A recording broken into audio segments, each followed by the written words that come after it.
मौलाना ईसा बंदे इलाही नक्शबंदी के बयानात सुनने के लिए अभी सब्सक्राइब करें ईसा बंदे इलाही ऑफिशियल।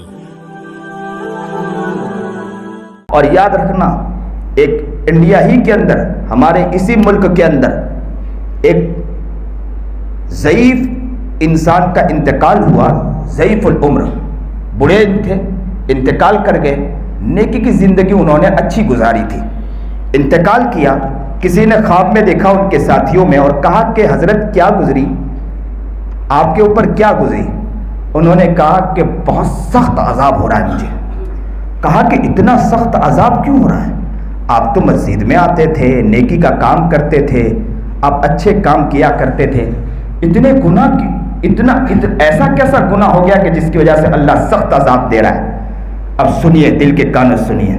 अल्लाह हमें सही समझ अता फरमा दे। अल्लाह इस परहेज इलाके वालों को कबूल फरमा ले। उस बूढ़े आदमी ने कहा, मैं मस्जिद आ रहा था नेकी के लिए, होली का मौका था।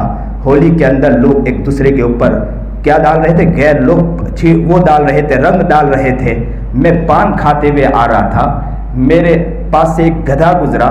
मेरे दिल में ख्याल आया कि लोग सबको एक दूसरे पर डाल तो रहे, रंग डाल रहे हैं, ये गधा बगैर रंग का जा रहा है, लाओ मैं तुझे भी रंग दूं।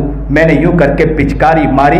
अल्लाह के यहाँ इसको इतना बड़ा उसमें लिख दिया गया, अल्लाह ने कहा कि उठाओ उसको जहन्नम में उठाकर फेंक दो। अल्लाह हमारी हिफाजत फरमा, अल्लाह हमारी हिफाजत फरमा ले, अल्लाह हमारी हिफाजत फरमा ले। अल्लाह छोटे छोटे गुनाह तो हमें पता भी नहीं चलता कि हम कब कर बैठते हैं। रात की तन्हाई में भी इतने गुनाह कर लेते हैं, बहुत गुनाह कर लेते हैं। और अल्लाह कल क़यामत के दिन कुछ पता नहीं कि कब हम दुनिया से चल बसे। इतनी बड़ी मस्जिद